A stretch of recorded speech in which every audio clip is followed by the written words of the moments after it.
Está chegando uma nova voz de fé e propósito.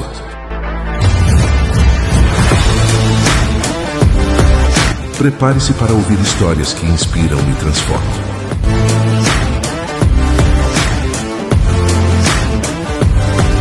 Está no ar, IDCast.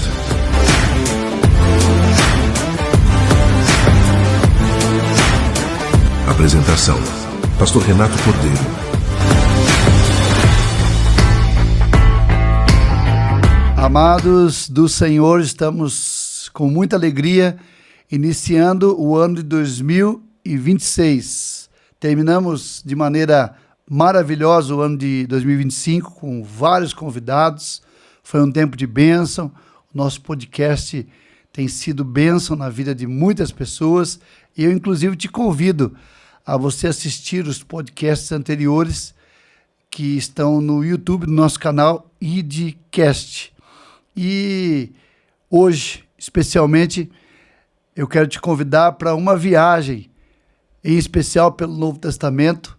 Nós temos a alegria de ter o pastor Jaziel, mas daqui a pouco a gente fala um pouquinho mais. Fique conosco e, se puder agora, manda via WhatsApp para os seus amigos, seus conhecidos, o nosso link e deixa a sua mensagem também no YouTube, curte lá, segue o nosso canal. Até daqui a pouco. Food Truck do Cris, cachorro quente, x-salada simples, lanches artesanais, pão de alho, batatas fritas, milkshake e muito mais. Atendimento de quinta a domingo das 7 às 11h30 da noite. E na sexta e sábado, atendimento até os 50 minutos da madrugada. Taxa de entrega grátis até 3 quilômetros. Atendemos pelo iFood, peça seu lanche. Rua Eunice Bettini Bartosek, número 901, em frente ao Material de Construção Itiberê. Fone 996903-186. Você sabia que aprender é a chave para a inclusão e a comunicação verdadeira?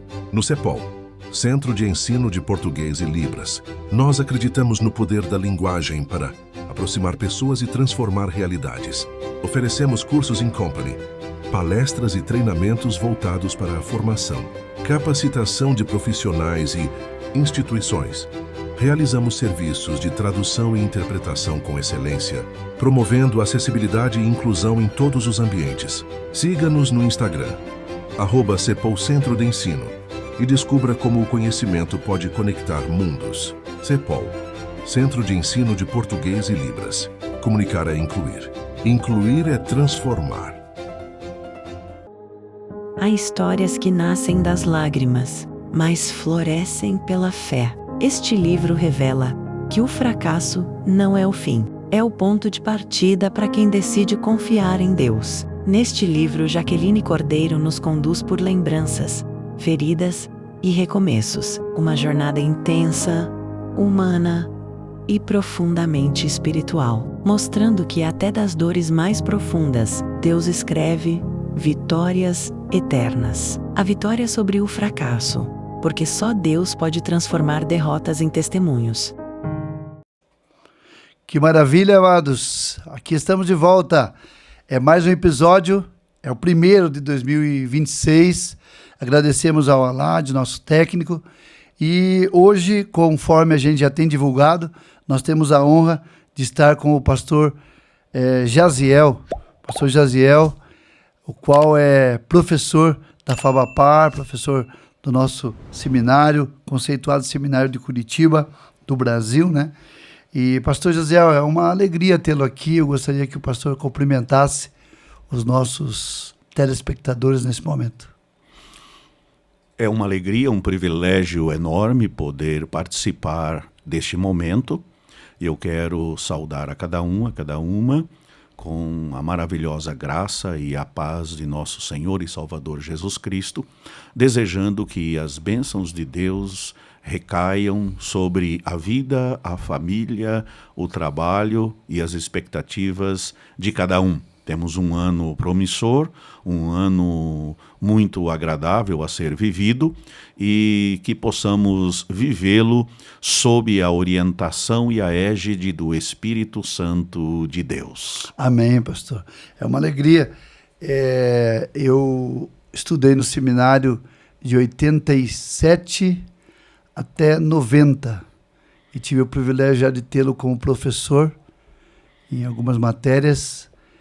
E normalmente o chamado de Deus, a gente tem como significado aquele chamado para a pessoa ser pastor ou ser um missionário, pregar itinerante e tal. Mas o pastor, eu me lembro desde o começo, tem tido um chamado, uma vocação para o ensino teológico. E eu gostaria de perguntar para o pastor, antes da gente começar com algumas perguntas aí um pouco polêmicas que a gente preparou, como é que foi, pastor, esse seu chamado para você entender que, repetindo a palavra, o teu chamado era preparar as pessoas que serviriam no reino de Deus, como pastores, pastoras, missionários, missionárias.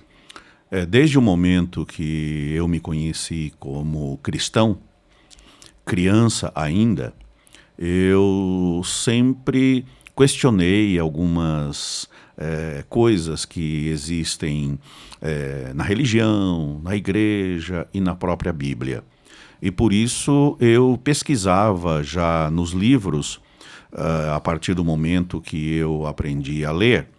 Eu lembro que eu costumava ler bastante o Novo Testamento e algumas vezes eu cheguei a ler o Novo Testamento todo durante uma semana.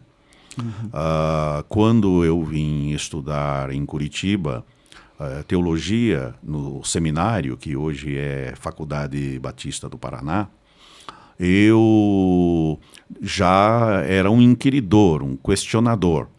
E eu não ficava dependendo de outras pessoas apenas para as explicações. Eu corria atrás, eu procurava ler, e eu sentia que tinha uma aptidão para o estudo e para o desenvolvimento teológico.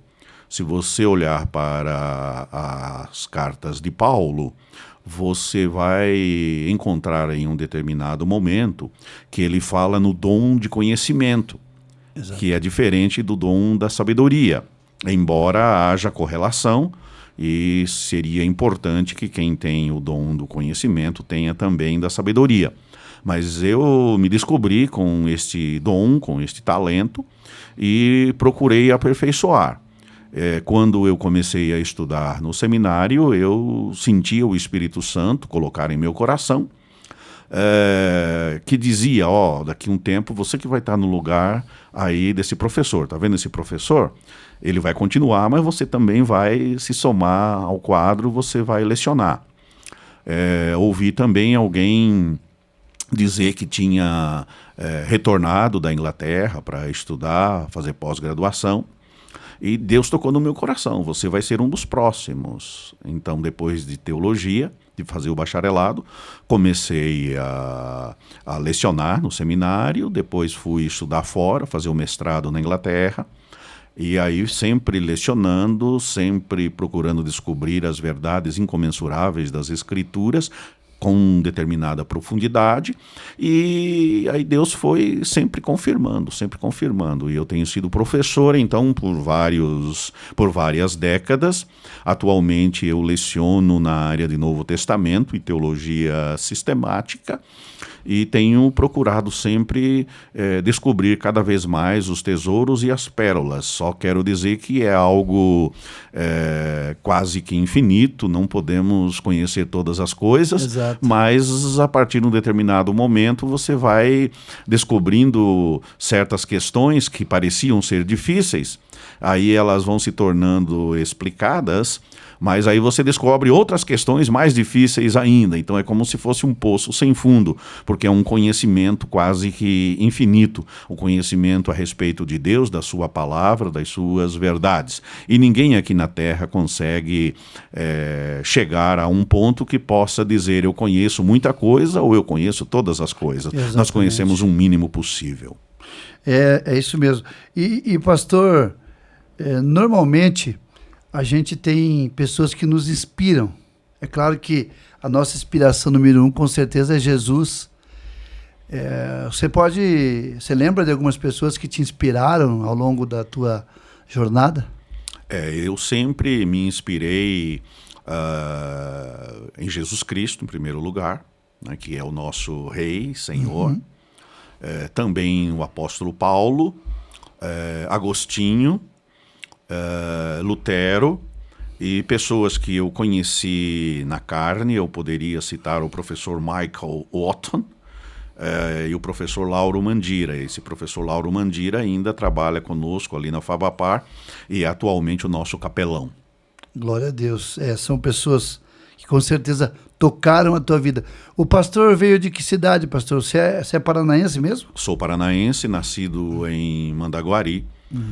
Perto de Maringá, né? No interior do Paraná, mas eu estou em Curitiba desde os meus 10 anos de idade. Então muito sou tempo. um curitibano, embora a gente nunca perca o sotaque do pé vermelho. Do interior do estado do Paraná, né? Nosso rico estado do Paraná. Pastor, a gente, aproveitando que você está conosco, a gente preparou algumas perguntas para te fazer. Eu não sei se vai dar para a gente conseguir abrangê-las todas, mas nós vamos tentar pelo menos. Mas o importante é que nós nos aprofundemos e tenhamos mais conhecimento. E você que de repente precisar falar com o pastor Jaziel, você está vendo aí na tela que tem o contato do Instagram dele.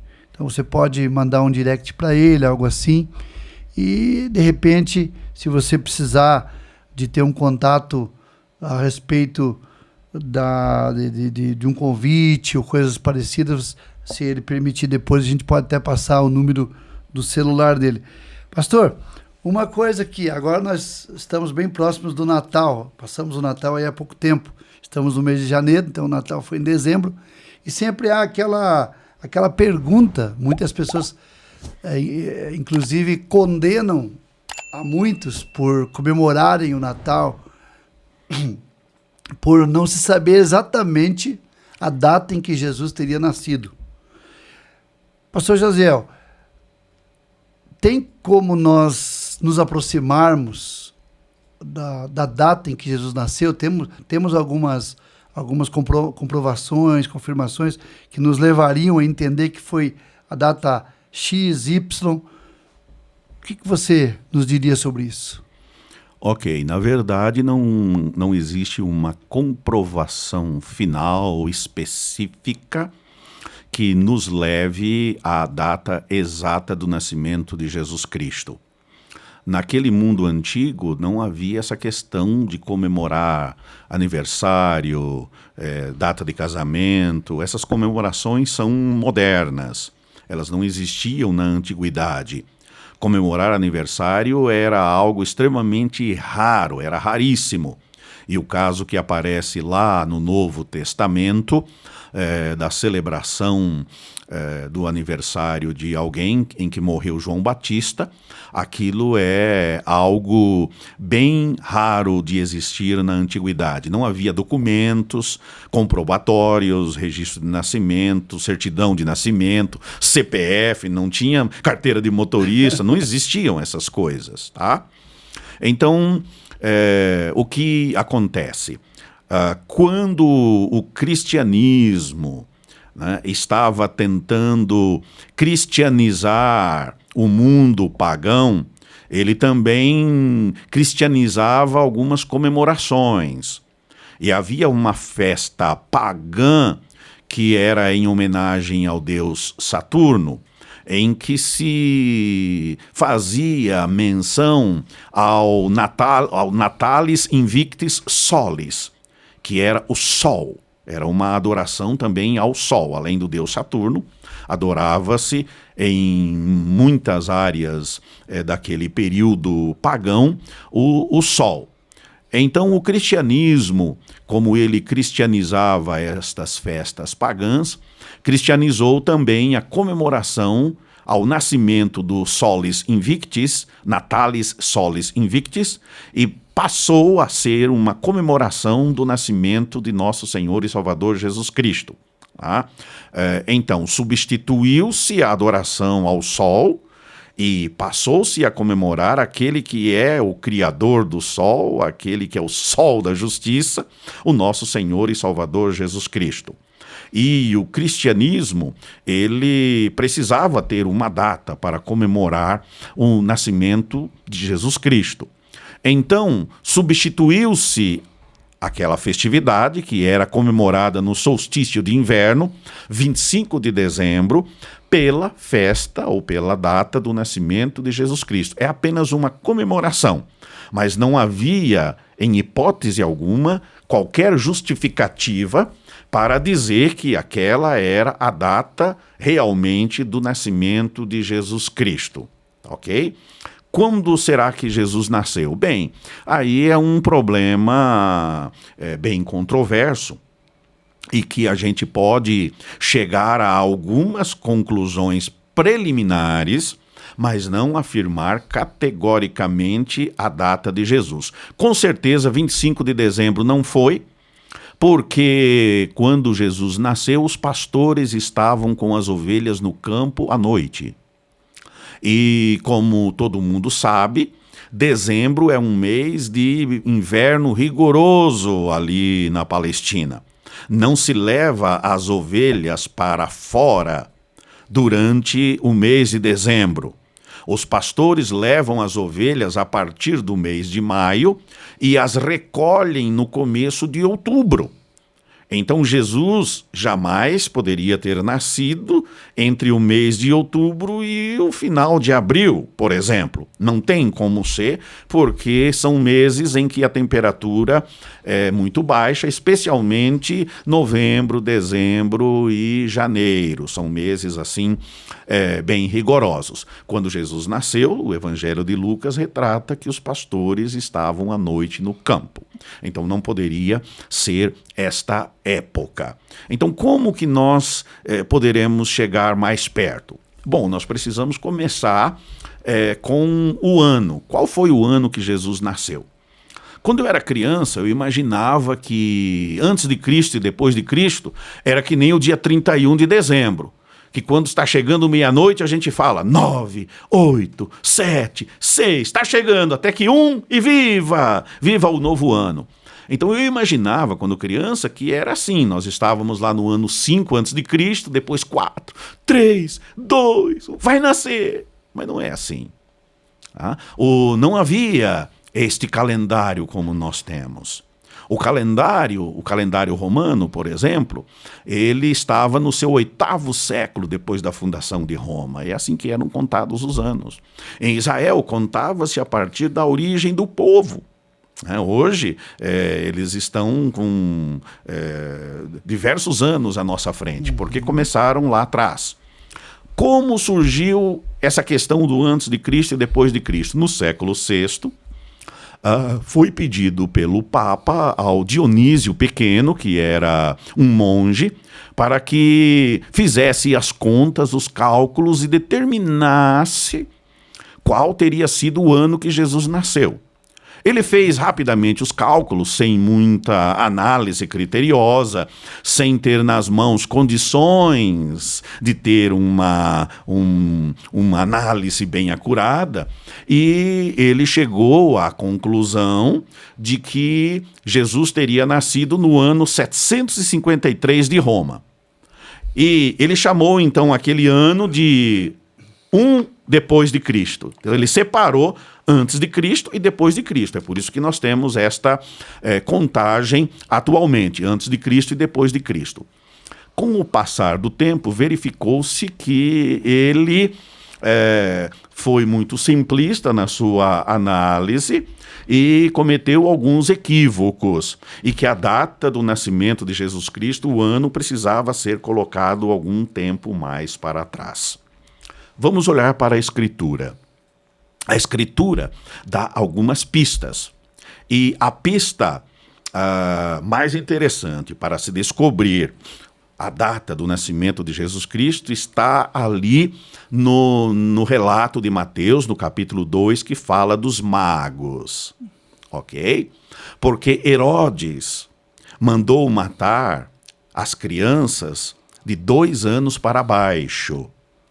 Outro detalhe é que quando os magos vêm para visitar Jesus, ele já tinha então aproximadamente 1 ano e meio, porque eles deram para Herodes a pista, a data, exatamente quando a estrela apareceu em primeiro lugar lá no Oriente.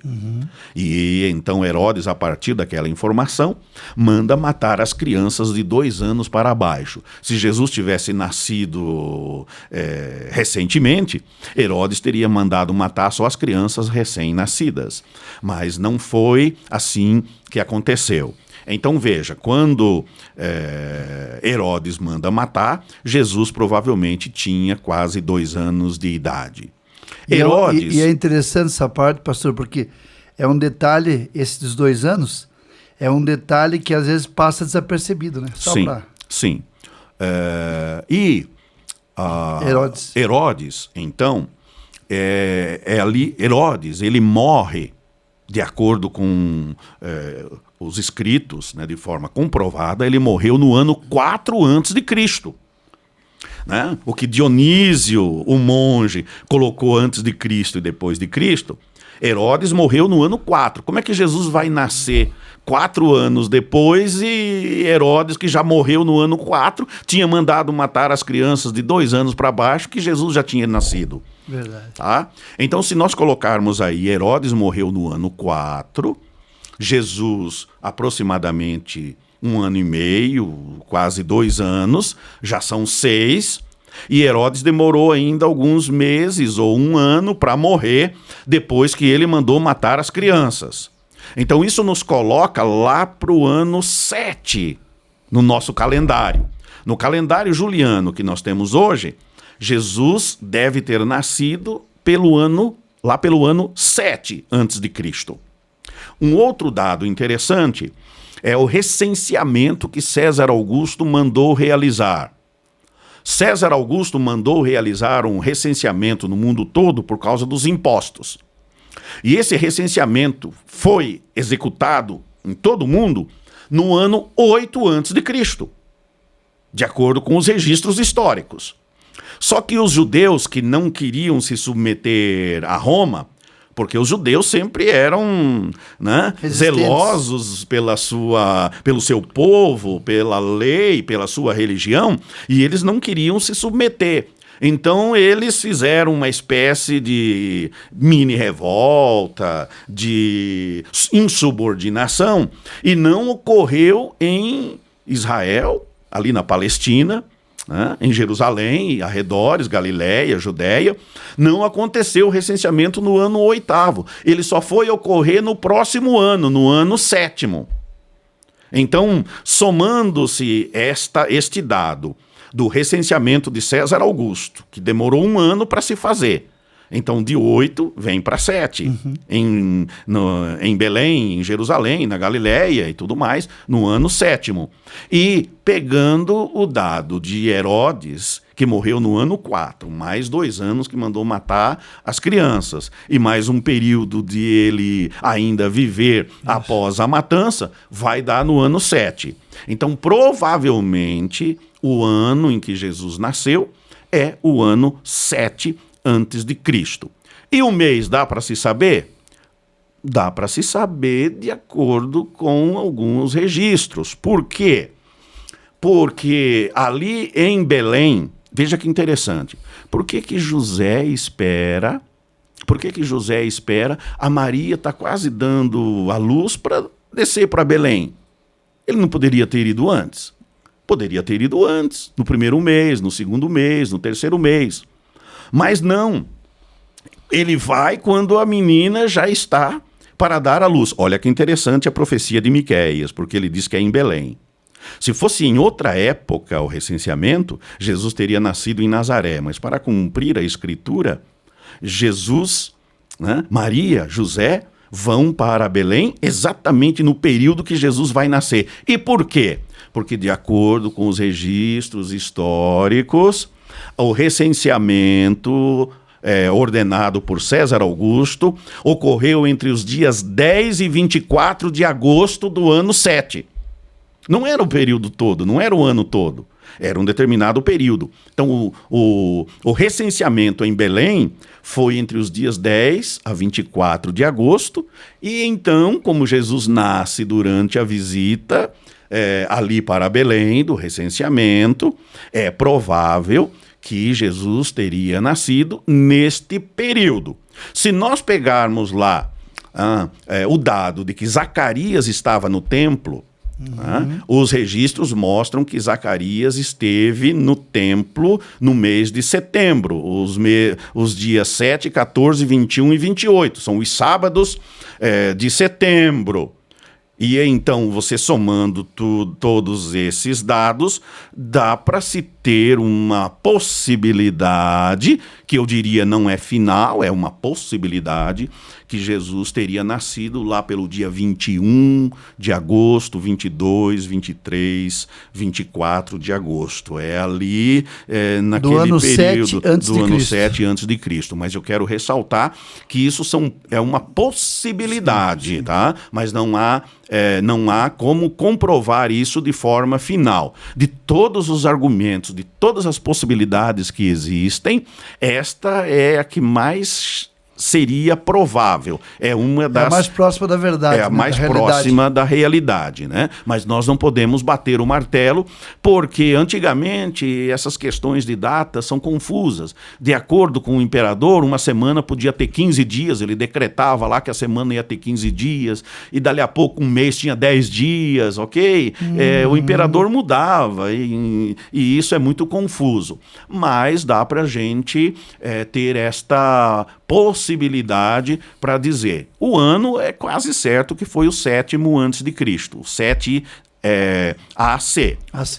O mês é provável que seja agosto e o dia vai ficar ali no último decênio, ali nos últimos 10 dias do mês de agosto. É interessante, pastor, eu percebo no seu relato que é quase um trabalho de detetive, né? Que vai pegando todas as possibilidades, quem reinou nessa época, quem fez isso aqui, quem fez isso ali. Então, é algo tremendo que esse estudo que o pastor faz e que tantos eruditos, estudiosos da palavra de Deus fazem e nos trazem luz a temas complexos mesmo, né? É porque para você interpretar as escrituras, não basta apenas você saber ler. Qualquer pessoa pode ler e pode chegar à verdade que a palavra de Deus quer lhe dizer. Mas para você descobrir certas questões, é importante que você compreenda um pouco da língua original em que o texto é escrito, que às vezes o português não pega o sentido real do que está no texto. Tá? Qualquer tradução, ela sempre tem alguma coisa a perder. É preciso que você conheça o contexto, a situação histórica, para entender a realidade daquele mundo.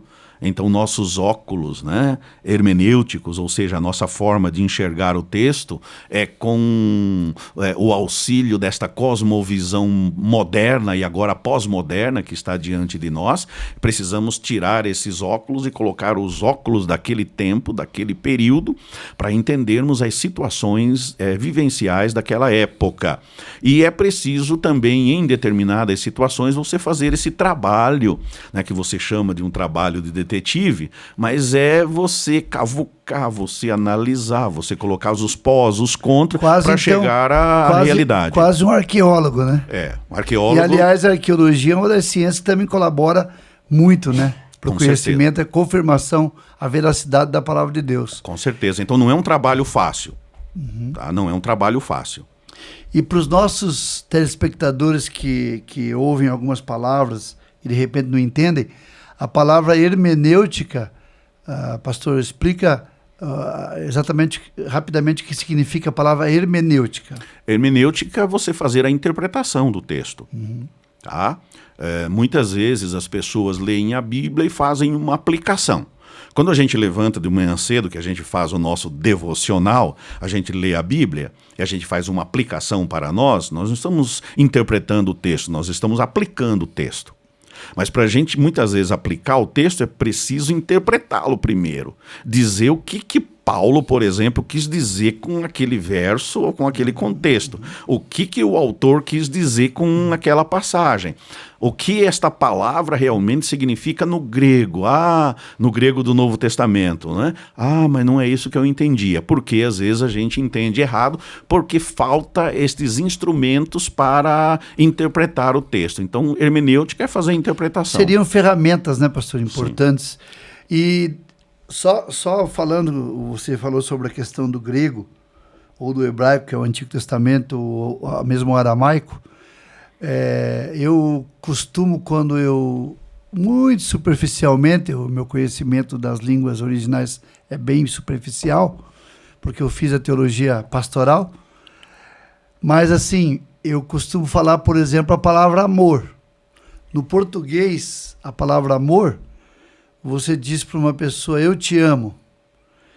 Desculpe a expressão que eu vou usar aqui também, talvez um pouco, ou alguns dizem, eu quero fazer amor com você. É o mesmo verbo, amor. Mas na Bíblia, pastor, a gente sabe que existe o amor ágape, filéu e tal. E isso é uma coisa importante do conhecimento do original, né? Com certeza. Isso é um exemplo que você está mencionando, mas há vários outros exemplos em que... Você lembra de alguns outros exemplos assim? Por exemplo, pode vir ao nosso conhecimento? Por exemplo, você tem a palavra neos e a palavra kainos. Neos é alguma coisa nova. Por exemplo, eu tenho esta xícara aqui que é nova. Como xícara do IDK. Neotestamentário, por exemplo. É novo. Certo. Tá? Mas existe uma outra igual ali, ó. Você está com uma outra xícara igual. Isso. Ela é neos também. Tá? É uma outra xícara igual a minha aqui. As duas são novas, novíssimas. Tá? Então esta é uma palavra. Mas existe a palavra kainos. Kainos é novo no sentido de que aquilo que foi feito, né, que foi apresentado à realidade, não existe outra coisa igual. Então quando usa neos, está falando novo em relação ao tempo. Essa xícara é nova, mas um dia não vai ser. A tua também é nova, tá? Mas kainos é algo novo no sentido da qualidade, é único. Tá? Não existe outra coisa igual.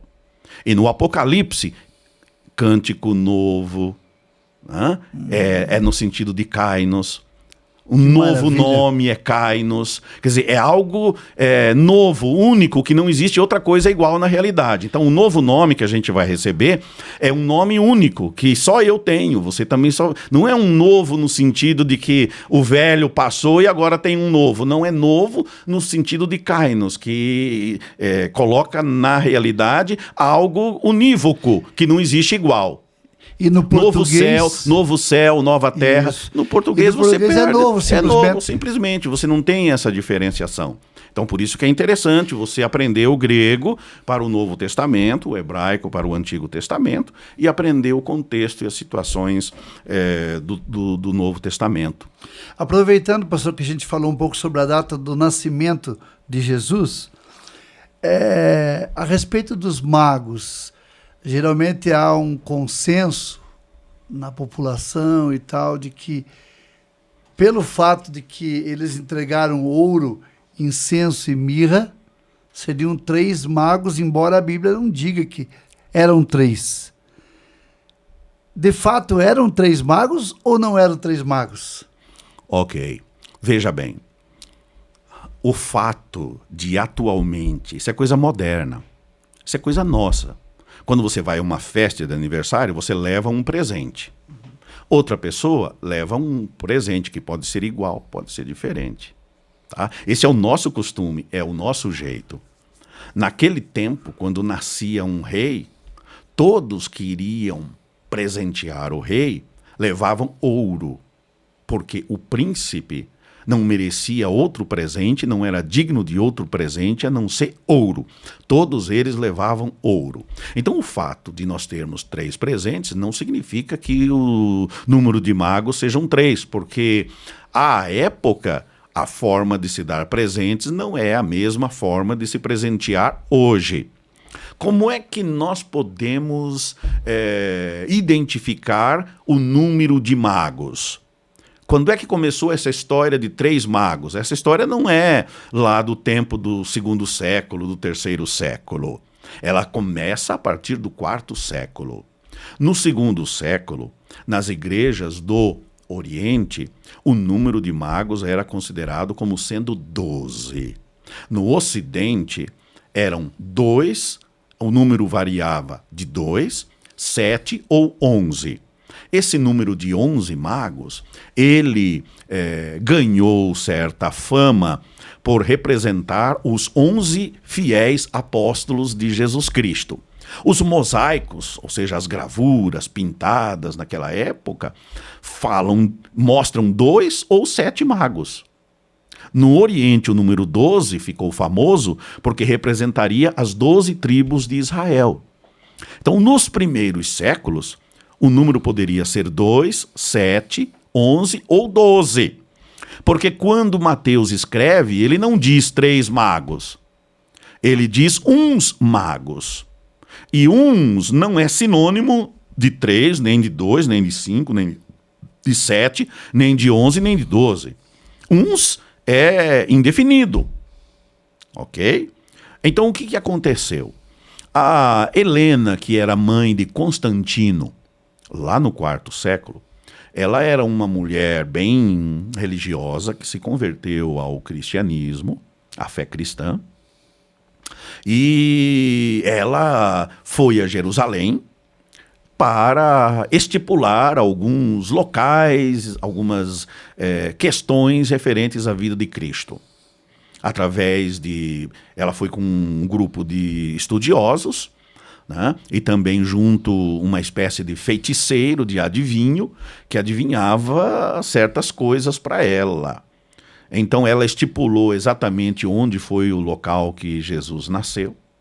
Ela estipulou o local onde Jesus teria sido sepultado. Até hoje as pessoas vão lá no Santo Sepulcro, vão visitar, né, a Igreja da Natividade em Belém, onde Jesus teria nascido. Isso foi uma criação de Helena, que não há comprovação alguma. Da mesma forma, quando ela estava viajando, ela viu 3 carcaças de 3 esqueletos de pessoas, de humanos, que estavam jogados à beira de uma estrada. E então, através desse seu ajudante, que era um adivinho, ela entendeu que aqueles 3 esqueletos seriam dos magos que foram mortos e assassinados por Herodes. Pegou os corpos, levou embora, esses corpos perambularam pelo mundo, hoje estão lá na Alemanha, numa grande catedral, em Colônia, né? Receberam até nomes, Gaspar, Belchior, Baltazar, mas isso é tradição, isso não há comprovação alguma. Mesmo porque tinha esse personagem que andava com ela e que determinava certos acontecimentos. Mas a origem religiosa deste personagem é um tanto espúria. Duvidosa. Então, a partir dali, né, havia uma tendência de que aquilo que Helena colocava e criava tornava-se regra, né, entre muitas igrejas. E, portanto, o número de 3 magos passou a ser considerado a partir de então. E hoje se diz não apenas que eram 3, mas também que eram reis, na verdade, os 3 reis magos. Na verdade, eles não eram reis, eles eram conselheiros reais da Babilônia. Tá? E quando eles recebem o início da revelação, porque foi uma revelação que Deus deu a eles, tá? Isso foi lá na Babilônia, alguns meses ou ano e meio antes deles fazerem a visita. Naquele tempo não é como hoje, você quer viajar o mundo todo, você só entra no site lá e compra uma passagem e vai embora. Fácil. Naquele tempo, lombos de camelo, preparar, né? E também os presentes, as carruagens, nos camelos, né? O deserto. A viagem demorava uns 5 a 6 meses, e até preparar não é como hoje e tal, né? Então, a visita que eles fazem a Jesus já era um menino, né? Já tinha quase 2 anos de idade, que foi a época em que Jesus teria nascido, segundo o que eles colocaram para Herodes, né? Mas, na verdade, não dá para saber quantos magos eram. O fato de ter dado presentes diferentes, eles resolveram dar ouro, porque o ouro se dava para quem é príncipe, nasceu no palácio, é rei. O incenso, ele pode representar que ele é um sacerdote, porque incenso é de queimar no templo, em todas as religiões, o incenso se queima. Tá? E a mirra pode se colocar como sendo também algo profético, né? A respeito de Jesus Cristo, que não seria apenas rei, que não seria apenas o grande sumo sacerdote, mas que seria também um profeta, porque a mirra é um presente dado a profeta. E como a mirra é algo para preparar corpos, né? Os corpos que estão mortos, então já havia ali intrinsecamente uma profecia da morte de Jesus Cristo, que ele veio para morrer. Isso está neste presente que foi dado. Então os presentes, eles representam ideias, sentidos teológicos, né? Que a gente pode perceber que, por orientação divina, cada presente que eles deram representa algo do ofício de Jesus Cristo, que foi rei, sacerdote e profeta. Maravilhoso, pastor. A gente começa quem ama a palavra de Deus, né? E eu sei que muitos dos nossos telespectadores estão amando essa conversa, porque amam a palavra de Deus, esse aprofundamento, esse conhecimento, como é maravilhoso. E eu sei que te custou muito, né? Não é fácil, são anos e anos de estudo, e a gente glorifica a Deus pela sua vida. Pastor, então vieram algumas perguntas aí que a gente vai lançar para você, já fizemos 2. Eu quero ler o texto de Mateus, no capítulo 15, que diz assim: não é bom pegar no pão dos filhos e deitá-los aos cachorrinhos. E aí aquela mulher disse a Jesus: sim, Senhor, mas também os cachorrinhos comem das migalhas que caem da mesa dos seus senhores. A pergunta feita é o seguinte: Jesus chamou aquela mulher de cachorro? Fez desdém àquela mulher? Veja bem, quando a gente lê de forma fria, por isso que eu digo, você olhar com os olhares do século XXI para o texto bíblico, com a nossa concepção, com a nossa cosmovisão, com a nossa forma de entender a realidade, você vai achar estranho algumas posturas, algumas colocações que há na Bíblia. Então é preciso que a gente conheça o contexto, conheça a situação. Naquela época, os judeus se consideravam como os filhos de Deus, e os povos que habitavam em torno do povo de Deus, né, ali da Galileia, da Judéia, né, fora da geografia de Israel, né, do povo de Deus, eles eram chamados pelos judeus de cachorros. E os cirofenícios eram considerados o povo mais arredio contra o povo de Israel. E aquela mulher era cirofenícia. Mateus diz que ela era cananeia, ou seja, originária ali daquela região, descendente daquele povo, cananeu lá do Antigo Testamento. Então havia um ditado popular entre os judeus que era: os filhos, nós somos os filhos e eles são os cachorros. E o povo que estava ali à volta entendia este ditado e era algo comum, costumeiro. É como hoje, né? Você vai ali para São Paulo, esses nordestinos. Aí você vai, né, para certas regiões, né? Nós brasileiros falamos dos gringos, dos argentinos, eles falam da gente.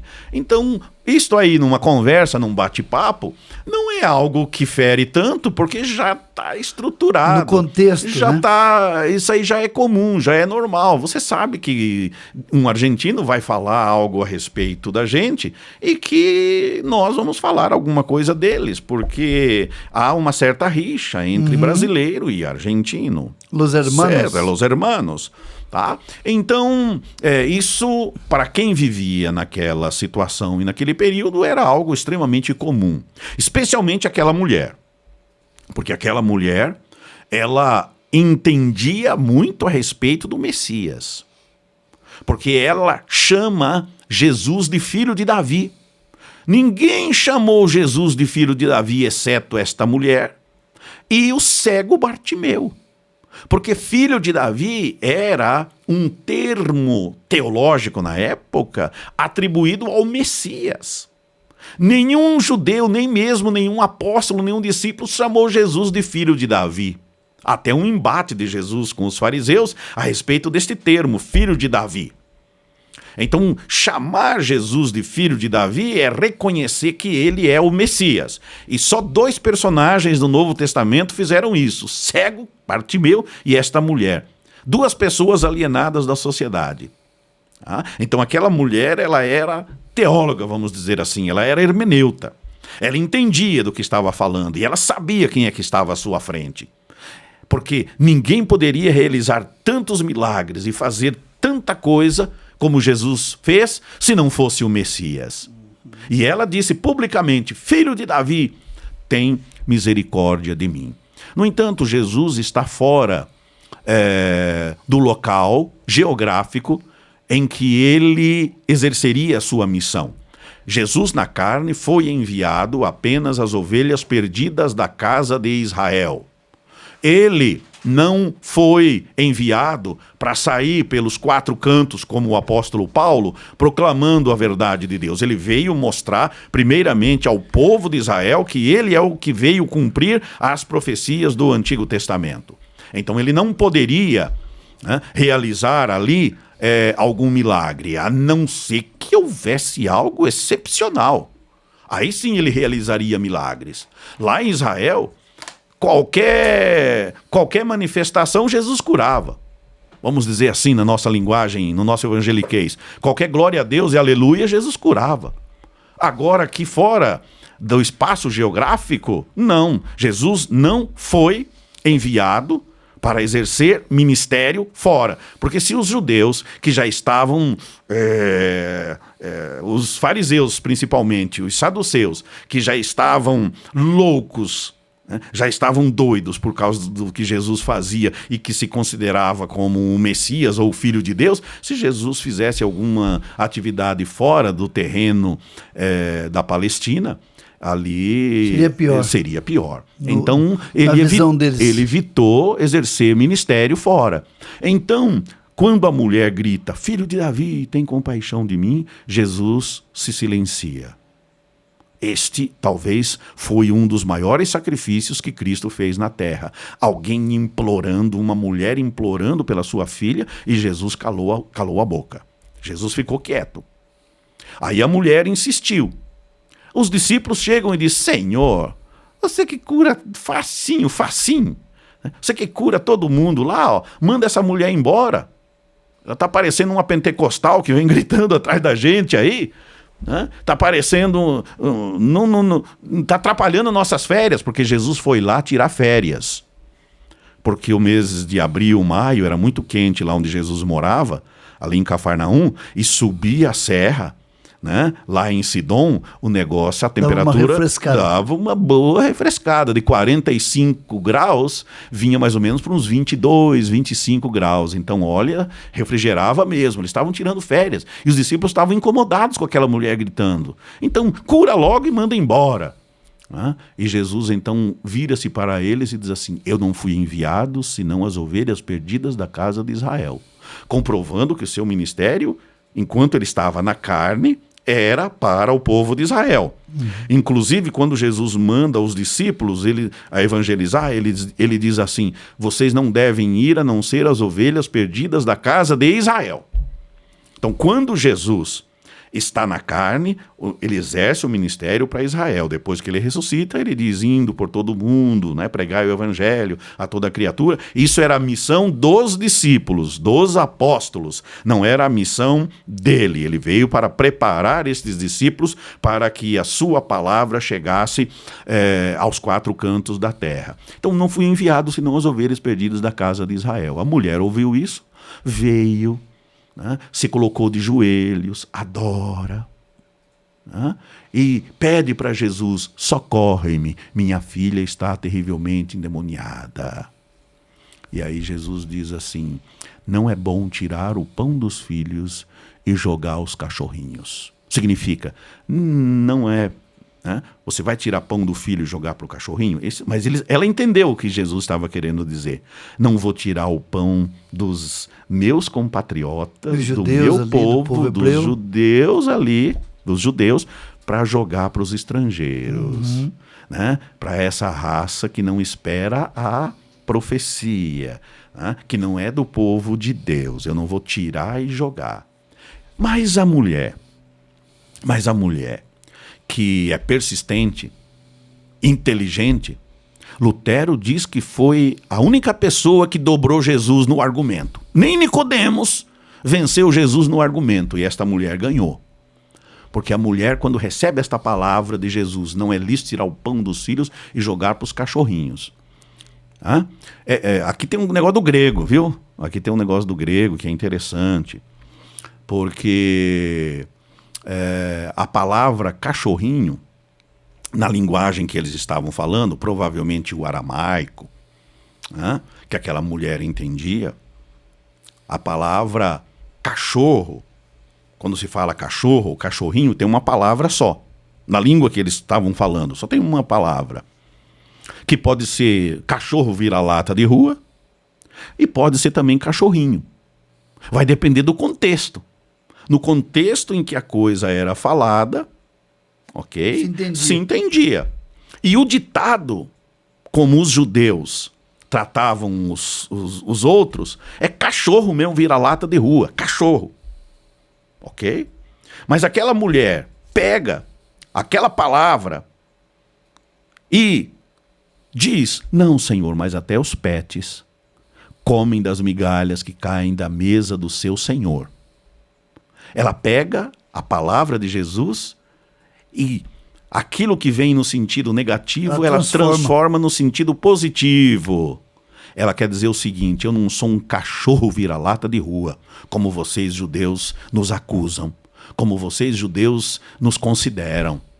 Eu sou um cachorrinho de colo, eu sou um cachorrinho de casa, porque eu também como das migalhas que caem da mesa do meu Senhor. Tu és o meu Senhor. Ela tinha chamado há pouco de Senhor. Senhor, tenha misericórdia de mim. Então, veja, ela transforma o argumento em seu favor. E aí Jesus, comovido, Jesus não teve outra saída a não ser conceder um milagre. Porque a fé daquela mulher foi tamanha. A fé daquela mulher foi alta, muito grande, que superou todas as expectativas e quebrou a barreira geográfica do ministério físico de Jesus. E aí Jesus, então, realiza o milagre. Então, Jesus chamou de cachorro? Jesus estava usando um ditado, uma questão que era comum e popular. Mas a mulher pega aquele ditado e transforma em seu próprio benefício, mostrando que ela não é um cachorro vira-lata de rua, ela é um pet, um cachorrinho, um cachorrinho doméstico que está comendo das migalhas. Ela diz: eu só quero uma migalha, você não precisa tirar do filho. O que eu estou pedindo, você não vai tirar nada deles. Eu quero apenas uma migalha, porque a tua migalha vai me dar vida, a tua migalha vai mudar a minha situação, a tua migalha vai melhorar a situação da minha filha, vai curar. Isso é apenas uma migalha. Com o teu poder e com tanto pão que tu tens nas mãos e com tanto pão para saciar os filhos, você não vai deixá-los com falta, não, porque eu quero apenas uma migalha, a migalha que cai da mesa. Portanto, joga uma migalha no chão e é isso que eu estou querendo. Glória a Deus por isso. É interessante que a Bíblia diz que Jesus é o pão da vida, né? E aquela mulher, ela tem essa revelação, ela tem aquele entendimento. É incrível quando você diz que apenas ela e o cego que saiu da sua boca, da boca deles, Jesus, filho de Davi. Né? É tremendo essa palavra, essa parte, pastor. Inclusive, neste momento, os apóstolos ficavam se perguntando: quem é este homem que até o vento e o mar lhe obedecem? É só depois, você lê o capítulo 15. Né? Você lê o capítulo 15. É só depois, 15 de Mateus, é só depois que Pedro vai ter a revelação para dizer: tu és o Cristo, filho do Deus vivo. Mas depois. Depois da ressurreição. Não? Depois desse episódio. Sim, é verdade. Depois desse episódio. Sim, verdade. Ok? Bem mais tarde que Pedro vai ter essa revelação. Então a mulher e o cego tiveram esta revelação que nem mesmo os apóstolos tiveram. Pastor, outra palavra que traz bastante confusão, ali em Mateus 19, a palavra de Deus diz assim: outra vez vos digo que é mais fácil passar um camelo pelo fundo de uma agulha do que entrar um rico no reino de Deus. Essa expressão, essas duas palavras, né, camelo e agulha. Afinal, o que Jesus quis dizer com isso? Ok. A gente tem que tomar muito cuidado com aquilo que se chama tradição interpretativa. O que é uma tradição interpretativa? Alguém, em um determinado momento, interpretou um texto e aquela interpretação ficou o padrão, o parâmetro para o futuro. Isso é muito comum. Exatamente. Às vezes você tem personagens na Idade Média que fizeram uma interpretação e quando a gente vai para o texto, a gente acha, já tem na nossa mente, através de leituras, pregações, acho que tá certo. que aquilo é a verdade.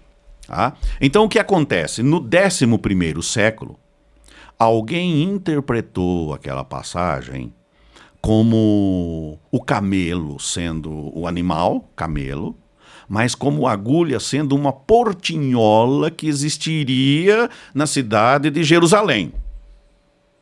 Ok? E que então é mais fácil um camelo passar pelo fundo de uma agulha do que um rico entrar no reino dos céus. Seria o seguinte: à noite, o camelo chegava, e aí ele não podia entrar pelo portão porque o portão estaria fechado. Ele tinha que entrar pela portinhola. Essa portinhola seria chamada de agulha. Então o que acontecia? Tinha que tirar, né, aquilo que o camelo carregava, deixar de lado, e o camelo tinha que ajoelhar e passar pelo fundo da agulha. E aí essa interpretação ficou sendo uma padrão, interpretação padrão do texto. Mas esta portinhola, não existe nenhum relato histórico, não existe nenhuma comprovação que existia esta portinhola. Isso aí começou a acontecer, essa portinhola, ela foi criada na Idade Média. Então alguém, a partir daquela portinha que passou a surgir na Idade Média e em outras cidades, não era só em Jerusalém, eram em outras cidades, esta portinhola, que deram o nome de agulha, então alguns passaram a interpretar desta forma. No entanto,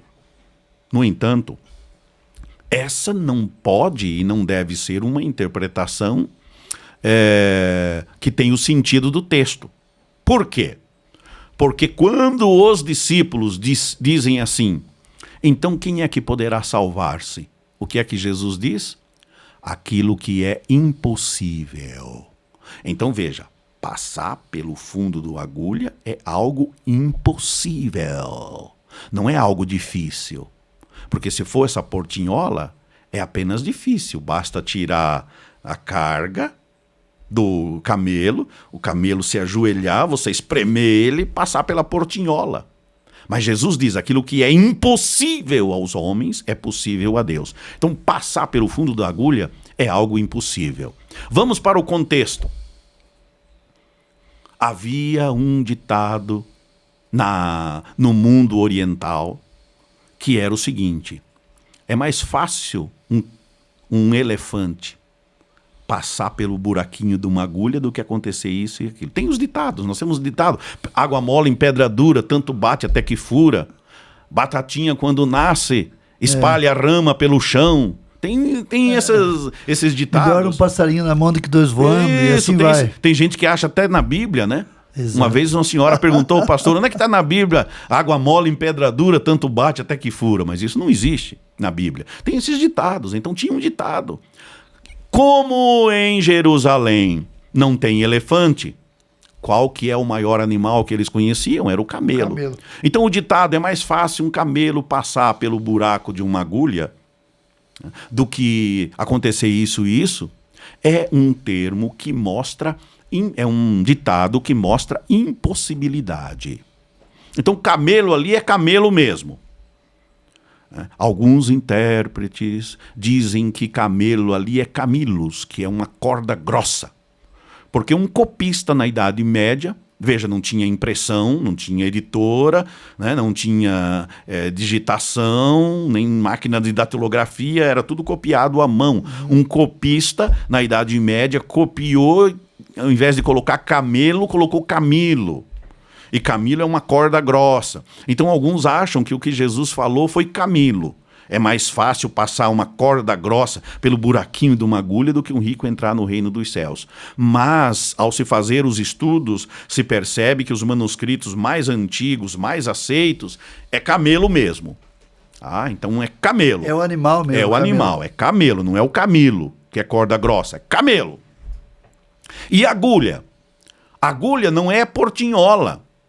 É agulha mesmo. Como é que a gente sabe disso? Em Marcos e Lucas é agulha de costura. Olha aí que agora entra o grego, viu que você falou? No grego de Marcos e Lucas é agulha de costura. Marcos ouvia as histórias de Jesus. De onde que Marcos faz o seu evangelho? O primeiro evangelho é o de Marcos. De onde que vem? Ele escutava de Pedro. Papias diz que ele escutava de Pedro. E Pedro contava para ele. Então, quando ele coloca agulha de costura, porque os pescadores costuravam as redes. Lembram quando Jesus, em um dos momentos que chama Pedro e João, Tiago e André, João e Tiago estavam consertando as redes com agulha. Tá? Então, é mais fácil passar um camelo pelo buraco de uma agulha. Marcos coloca agulha de costura e Mateus, quando copia de Marcos, usa o mesmo termo. Lucas, que também copia de Marcos, ele muda o termo, porque Lucas era médico. Então o termo usado por Lucas no seu evangelho é agulha de suturar, agulha de trabalhar o corpo da pessoa. Agulha não era de costura, mas agulha que o médico usa para suturar. Então vejam, em Mateus e Marcos é agulha de costura. E em Lucas é agulha de doutor, agulha de médico. Porque também ele era um médico, Ok, né? Sim, ele era médico. Então, na verdade, está se falando daquele instrumento que as mulheres usam para costurar, que o pescador usa para consertar a rede ou que o médico usa para suturar, que é agulha. Então, na verdade, é uma agulha. Veja, Jesus usava figuras de linguagem, isso é muito comum. As parábolas de Jesus falam em termos de figura de linguagem, as parábolas, os ditos de Jesus, em que é para colocar impossibilidade, é para colocar coisas impossíveis, coisas que assustam. É ali que Jesus trabalha bastante. Então, é possível passar um camelo pelo buraquinho da agulha? Não, isso é até risível. mas é um ditado popular da época que mostra a impossibilidade de alguém que confia nas riquezas. O evangelista vai dizer depois, aquele que confia nas riquezas. Um rico que confia nas riquezas jamais pode entrar no reino de Deus. É impossível. É impossível. Um pobre que confia em si mesmo também, ou nas suas possibilidades, também é impossível entrar no reino de Deus. Porque para entrar no reino de Deus, a gente tem que entrar negando-se a si mesmo. Confessando Cristo. Se alguém quer ser meu discípulo, negue-se a si mesmo, tome a cada dia sua cruz e siga-me. Então não tem como, é impossibilidade mesmo que Jesus está falando. Por isso que a agulha é agulha de costura ou de médico e também dá para dizer que o camelo é o camelo mesmo. Não tem nada pastor, de portinhola de Jerusalém. Dá para se dizer também dependência, né? Impossibilidade e dependência total de Deus, da graça de Deus. Perfeitamente. Parar de depender de si mesmo e passar a depender da graça de Deus. Maravilhoso, mais um texto que realmente nos elucidou muito a mim e aos ouvintes, com certeza. Pastor, a gente só tem tempo para mais 2 perguntas. E a outra pergunta que eu queria fazer é a respeito da questão dos 3 dias e 3 noites. Por exemplo, na questão lá de Jonas, lá no livro de Jonas, no Antigo Testamento. E uma coisa que sempre me perguntam a respeito, não sei se dá para fazer uma relação, sobre o 3º dia. Jesus ressuscitou o 3º dia. Né? E aí vem todas aquelas questões, se ele morreu sexta-feira à tarde ou à noite, aí domingo de manhã, de repente não dá 3 dias... Como é que a gente consegue dar solução para esse cálculo aí? Como é que é na teologia, no conhecimento? É por isso que nós precisamos entender o contexto e a situação daquela época. Na Bíblia, e não somente em Israel, mas em vários povos, havia a contagem inclusiva. O que é contagem inclusiva? É uma contagem que inclui um período como sendo o período todo. Como assim? Veja, há muitos povos, especialmente naquele tempo, você nascia, por exemplo, vamos fazer uma comparação com hoje. Inclusive tem povos que até hoje é assim, lá no Oriente. Você nasce em 30 de dezembro, já conta como um ano. Ok? Já conta como um. No 1º de janeiro, você já não está já é 2 anos. Ok? Porque é uma linguagem inclusiva. Esse nosso jeito de contar, que você nasce, daí você vai fazer um ano 365 dias depois, isso é o nosso jeito romano. Essa é a nossa forma moderna de como contar o tempo. Mas, naquele período, muitas vezes a contagem não é da mesma forma como nós fazemos. Por isso que quando a gente vai para o texto, para a Bíblia, nós precisamos entender o contexto e a forma daquele povo viver. Você encontra alguns exemplos assim na Bíblia. Por exemplo, a profecia era que o povo de Israel iria ficar 400 anos no Egito, certo? Quantos anos eles ficaram? 430. Ok? Porque... Foram 30 a mais. Foram 30 a mais. Então é representativo. Na nossa mentalidade é 30 a mais. Né? Na nossa mentalidade. Mas para eles não, porque estão usando esse tipo de linguagem. 430 anos. Há outros cálculos também no Novo Testamento que às vezes você vai ver, é menos tempo do que você imagina, porque contou-se um período pequeno inicial como sendo um período todo. Outro texto interessante que você vê é naquela história quando Jesus sobe ao Monte da Transfiguração. Jesus diz assim: em verdade vos digo que aqui há alguns que não provarão a morte sem que antes vejam vir o Filho de Deus em toda sua glória. Falando da Transfiguração.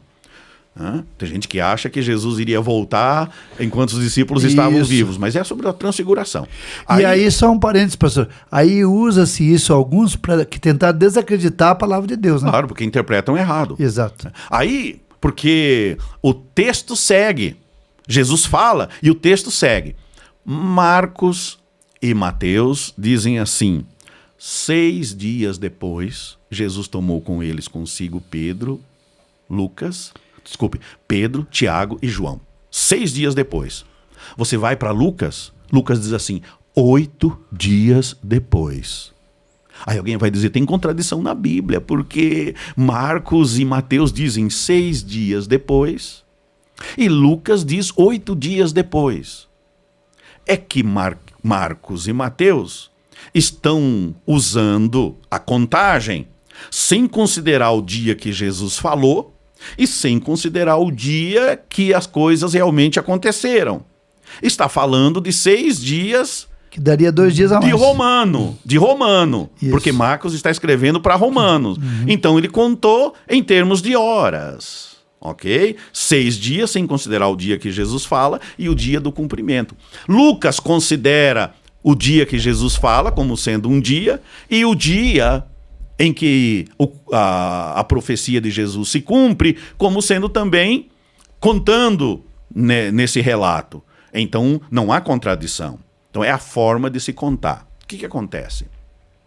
Naquele período, diz um dos rabinos do primeiro século, quando escrevem sobre a contagem do Yom é dia no hebraico.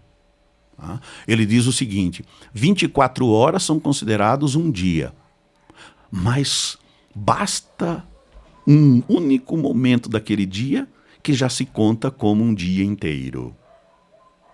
Há também outros relatos de rabinos a respeito da contagem do Yom, do dia, que é o seguinte, 1 minuto, 1 segundo, um pequeno período já se conta como um Yom todo, um dia todo. Então, quando se diz 3 dias e 3 noites, Jesus não está usando a nossa matemática, ele não está usando o nosso jeito de contar, dizendo assim, 3 dias e 3 noites, então vão dar 72 horas. Não é isso que Jesus está dizendo. Ele não está dizendo em 72 horas, ok? Assim como Jonas esteve 72 horas no ventre do peixe, assim o Filho do Homem estará 72 horas no ventre da... Ele não está dizendo isso. Ele está dizendo 3 dias do jeitão, da forma cultural que eles contavam.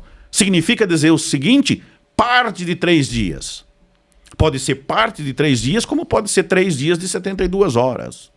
Então ele não está preocupado com o tempo. Então quando Jesus morre na sexta-feira à tarde, ele é sepultado no finalzinho da tarde e já contou um dia. O sábado, que começa com o pôr do sol e vai até o pôr do sol, contou como o 2º dia. E o domingo, que começa com o pôr do sol do sábado, já contou como o 3º dia.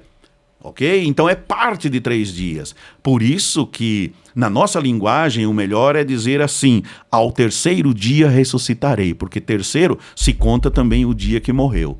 Então veja, todos os escritores antigos, confiáveis, do 2º século, 3º século, todos os pais da igreja dizem que Jesus morreu na sexta-feira. E por que é que nós vamos levantar uma pergunta, uma inquirição, uma indagação com a nossa mentalidade, com a nossa forma de raciocinar e dizer, não, Jesus não pode ter morrido na sexta-feira porque 3 dias e 3 noites não dá, vai ter que morrer na quarta-feira. Só que você coloca na quarta-feira também não dá, porque ele vai ter que ressuscitar no sábado à tarde, coloca na quinta-feira também não dá.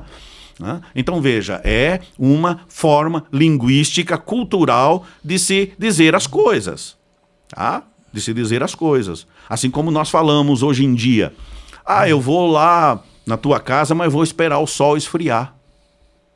Como é que o sol esfria? O sol não esfria. Se ele esfriar, nós morremos todos. É um jeito da gente falar. Vou esperar o sol esfriar, daí eu vou. Os mais antigos dizem isso.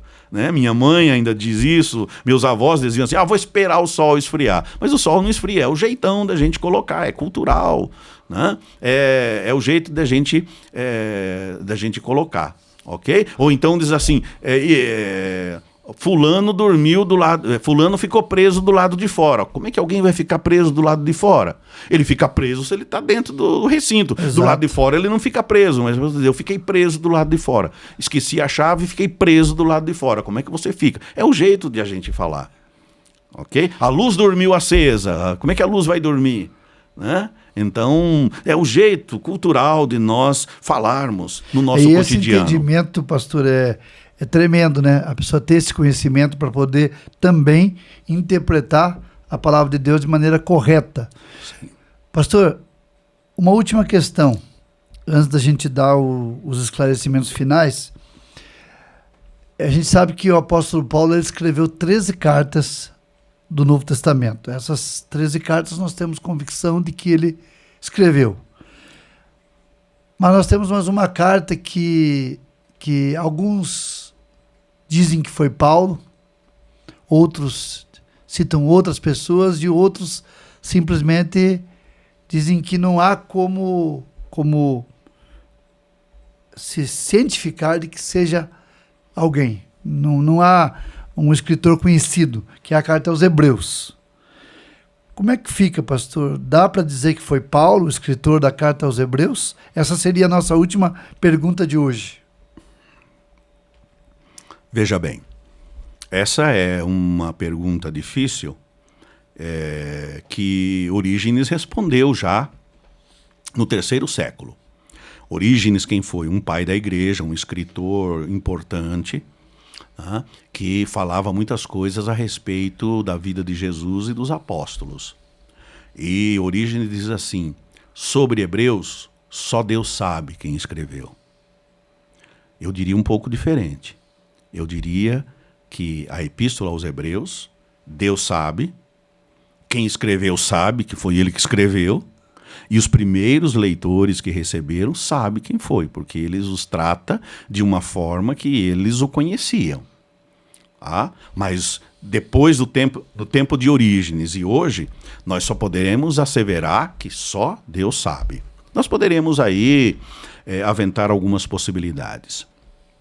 É difícil ser Paulo, porque Paulo ele se manifesta nas suas epístolas. Ele diz, eu, apóstolo do Senhor, eu... Ele não deixa dúvidas quem ele é. E o autor de Hebreus se esconde atrás da epístola, não querendo mostrar quem ele é. Uma outra coisa é que a teologia oferecida no livro de Hebreus não é teologia paulina. Ideias, termos, postura, ela é bem diferente da teologia de Paulo. A forma hermenêutica de Hebreus é uma forma de Antioquia, em que ele segue a hermenêutica, a interpretação do Antigo Testamento de Filo de Alexandria. E Paulo não tem nada de Filo de Alexandria nas suas epístolas.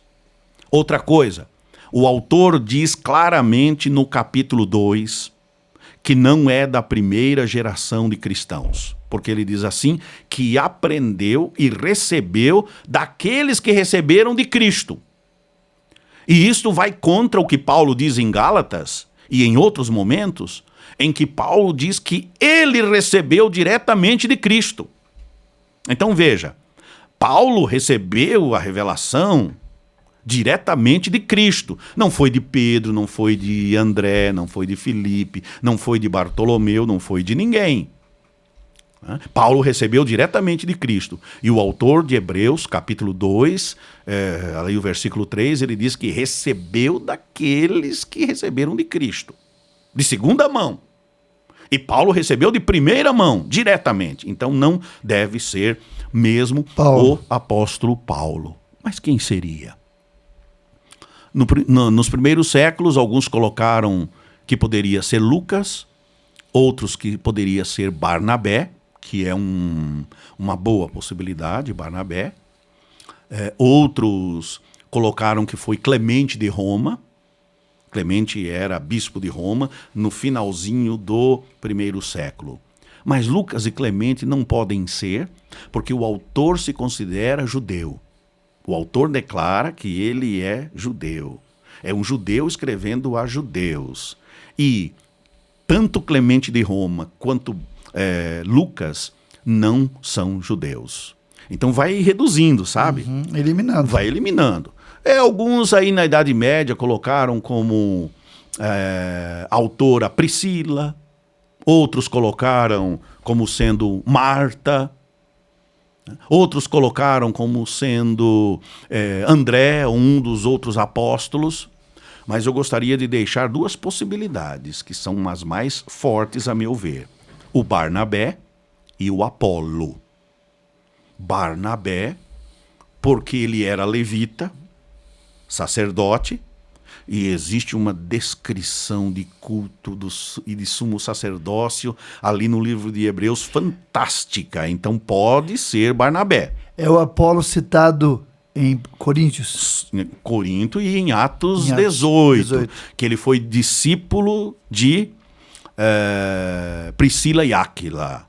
Ele era um seguidor de João Batista e foi catequizado, foi evangelizado para a fé cristã por Priscila e Áquila. E este Apolo era de Antioquia, era um grande orador. Os escritos antigos falam que ele era um grande orador, eloquente. O livro de Atos também fala. E Lucas mostra todas as prerrogativas de Apolo que dão grandes possibilidades de ele ser o escritor de Hebreus. O Barnabé tem uma dificuldade porque o Barnabé provavelmente era um dos 70 que seguiram Jesus, um dos 70 discípulos.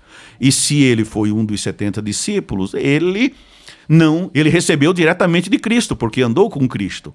Foi testemunha. E o autor de Hebreus fala que não recebeu diretamente de Cristo, mas de outras pessoas. Então isso me coloca como primeira possibilidade o Apolo e segunda possibilidade o Barnabé. Mas não dá para fechar a questão. Quando você chegar lá no céu, se você se lembrar desse detalhe, você pergunta lá, escuta, eu quero falar com o autor de Hebreus. Quem se manifesta? Pode ser que a gente tenha uma grande surpresa. Glória a Deus. Mas eu iria esperar o Apolo ou o Barnabé. Levantar mas não ficaria surpreso se fosse outra possibilidade. Infelizmente não dá para saber. Embora esses dois sejam altos candidatos, né, para serem os escritores do livro de Hebreus. Em primeiro lugar, Apolo. Em segundo lugar, Barnabé. Que maravilha, pastor. Desculpe, irmãos. Bem, eu só posso agradecer em primeiro lugar a Deus, né, pela sua vida. Agradecer pela sua disponibilidade de estar conosco. O pastor já disse no começo que atualmente atua como professor de Novo Testamento e Teologia Sistemática lá na Fabapar. Aqueles que se sentirem chamados, pastor, para a obra de Deus e desejarem um preparo adequado, como é que fazem para ter acesso aí a Fabapar, com quem falam? Eu sei que você já foi reitor lá, hoje você não é mais, mas você continua como professor. Com quem dá para falar lá e fazer o vestibular, enfim, nós sabemos que hoje é uma faculdade reconhecida pelo MEC, e isso dá uma grande legitimidade, é uma bênção, né? Você ter esse reconhecimento pelo Ministério da Educação. Como é que faz para acessar a Fabapar? Ok. No celular ou no computador, sim, basta colocar lá www.fabapar.com.br e lá já vai ter todas as informações. Você faz a inscrição ali para o processo seletivo, tudo está ali, é fácil, e você pode fazer o seu processo seletivo agendado e de forma online, ok? Então, o processo seletivo ele pode ser feito de forma online, sem ter a necessidade de ir na faculdade. E tem a modalidade presencial, em que você tem as aulas de segunda a quinta durante o ano, ou então de forma online, em que você lê os materiais, faz as provas, as atividades, e a grande maioria tem escolhido fazer de forma online, por causa do corre-corre da vida. Há muitos profissionais liberais que não têm o tempo, né? Tem família, tem outros detalhes, e precisa de outros momentos para o estudo. Então tem como fazer online ou então de forma presencial. Basta acessar o celular, Faculdades Batista do Paraná. Fácil. Pastor, quais são os livros que você escreveu? Você escreveu, todos os teus livros foram pela AD Santos? Pela editora AD Santos? A maioria pela editora AD Santos. Eu escrevi Manual do Pastor e da Igreja, escrevi sobre religiões e seitas, os textos mais difíceis dos evangelhos sinóticos, textos mais difíceis do Evangelho de João, manual de celebrações, que é sobre as celebrações, né? Batismo, ceia, funeral, aniversário, casamento, tal, todos aqueles rituais que nós temos, né? E tem também sobre evangelhos e atos e as cartas paulinas, as cartas de Paulo. E agora está saindo também pela AD Santos, Hebreus, Gerais e Apocalipse. Então, todos os livros do Novo Testamento, você pode ter aí esta série de 3 livros, um livro sobre Evangelhos e Atos, outro sobre as Epístolas Paulinas e outro sobre Hebreus, Gerais e Apocalipse. E agora estou escrevendo um comentário de Mateus, que é versículo por versículo, palavra por palavra, em 8 volumes, em torno de 3.000 páginas, sobre o Evangelho de Mateus. Então é muito interessante porque é um comentário exaustivo. Exaustivo quer dizer que você diz tudo que é possível falar sobre o texto, né? Vamos usar uma palavra atual. Que viagem, hein? Esse vai ser em 8 volumes, só de Mateus, né? Que vai ser uma grande obra no sentido da extensão. Mas que maravilha. E para adquirir esses livros, por exemplo, lá na PIB, tem a livraria da PIB, né, que tem a livraria de Santos lá dentro, livraria evangélica hoje lá dentro, e a pessoa pode adquirir lá, né, na PIB ou através do site, acho que da AD Santos. Hoje em dia o pessoal, a grande maioria compra pela internet, né? Isso. Não se vai mais no mercado, não se vai mais em loja, entende? Especialmente livros, se coloca lá na Amazon ou em qualquer outra... Isso. Ele tem, não quero fazer propaganda tem o digital aqui. Também, né? Tem o digital também, que aí você baixa lá. Eu acho que os seus livros têm todos digitais, tem digital, né? E tem em físico. Aí a pessoa coloca físico ou digital, se for físico eles entregam na casa, se for digital, baixa ali no computador mesmo. Pastor Jaziel, se há alguém que gostaria de falar com o irmão, tirar alguma dúvida ou fazer um convite para palestras, para conferências teológicas, aprofundamento na palavra de Deus, será que a gente poderia ter acesso ao seu telefone? Claro. Pode passar para os nossos telespectadores? 99265-9247. 41. 41. 99265? 9247. Muito bem. Pastor, o que você achou aí desse momento aí? Foi bacana, né? Foi interessante. Para mim foi agradabilíssimo estar aqui com você, grande amigo, que tenho em alta estima e consideração. Nos encontramos aí no milênio passado, já temos uma amizade de século, né? De um século para o outro. Exatamente. Né? E foi muito bom estar aqui com você. Espero ter contribuído para o crescimento e o aprendizado de todos. Lembrando que essas questões estão nos meus livros, especialmente aquele lá de textos mais difíceis dos evangelhos sinóticos, em que há outros detalhamentos e há explicações ainda mais detalhadas a respeito destas e de outras questões que nós não aventamos aqui. Pastor, muito obrigado pela sua presença. Eu creio que, se Deus permitir, nós podemos ter outros encontros, né? Se Deus quiser, futuramente. E é só gratidão pelo seu conhecimento, pela sua vida, pelo seu legado, que nós aqui tratamos também muito de legado. Você está deixando um legado tremendo de conhecimento e de testemunho, enfim, é tremendo, é maravilhoso. Você tem meu telefone, meu Sim. WhatsApp, sabe como me localizar. Verdade. É só chamar que eu venho. Verdade.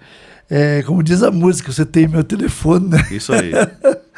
E eu queria terminar, amados, dizendo o seguinte, mandando um abraço para o pastor Pedro, lá do Piauí, que já foi aluno de não presencial, né, do pastor Jaziel, e pediu que eu lhe desse um abraço. Retribua. Pessoal, lá do sertão do Piauí. Também lá de Jaguariaíva, o irmão Milton, que também é seu aluno. Um abraço. E se eu fosse citar aqui todos os que foram alunos do pastor Jaziel, a gente ia ter que passar aqui um tempão e não daria. Mas agradecer a todos que ficaram aqui conosco. Se você pegou só um pedaço, volta para o começo. Se você gostou dos assuntos aqui tratados, passa para outras pessoas. Conhecimento bíblico, conhecimento teológico, nunca é demais. É algo que realmente traz luz, traz vida ao ser humano. Muito obrigado, pastor Jaziel. Muito obrigado, Aládio, por estar conosco aqui do AC Vídeo. Se você tem podcast, gravações, clipes a gravar, procura o Aládio, vale a pena. E até daqui uma semana, se Deus quiser.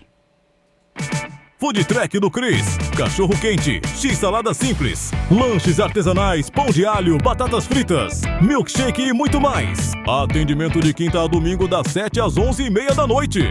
E na sexta e sábado, o atendimento até os 50 minutos da madrugada. Taxa de entrega grátis até 3 km. Atendemos pelo iFood. Peça seu lanche. Rua Eunice Bettine Bartosek, número 901.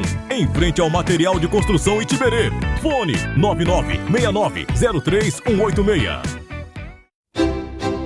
Você sabia que aprender é a chave para a inclusão e a comunicação verdadeira? No CEPOL, Centro de Ensino de Português e Libras, nós acreditamos no poder da linguagem para aproximar pessoas e transformar realidades. Oferecemos cursos in company, palestras e treinamentos voltados para a formação, capacitação de profissionais e instituições. Realizamos serviços de tradução e interpretação com excelência, promovendo acessibilidade e inclusão em todos os ambientes. Siga-nos no Instagram, @CEPOL Centro de Ensino, e descubra como o conhecimento pode conectar mundos. CEPOL, Centro de Ensino de Português e Libras. Comunicar é incluir. Incluir é transformar. Há histórias que nascem das lágrimas, mas florescem pela fé. Este livro revela que o fracasso não é o fim, é o ponto de partida para quem decide confiar em Deus. Neste livro, Jaqueline Cordeiro nos conduz por lembranças, feridas e recomeços. Uma jornada intensa, humana e profundamente espiritual, mostrando que até das dores mais profundas, Deus escreve vitórias eternas. A vitória sobre o fracasso, porque só Deus pode transformar derrotas em testemunhos. Este podcast foi transmitido e editado por AC Video Produções. AC Vídeo. Uma produtora a serviço de Deus. Lives, edições de vídeos, casamentos, formaturas e videoclipes. Priorize a qualidade nas lives de sua igreja e de seu ministério. Na área da tecnologia, as pessoas priorizam a melhor qualidade. Nós estamos há mais de 20 anos no mercado e temos os melhores equipamentos para abençoar o seu ministério, cantor, pregador e a sua igreja. Entre em contato conosco e faça o seu orçamento. A nossa equipe está pronta para lhe atender. WhatsApp 41 99876 6767. AC Vídeo.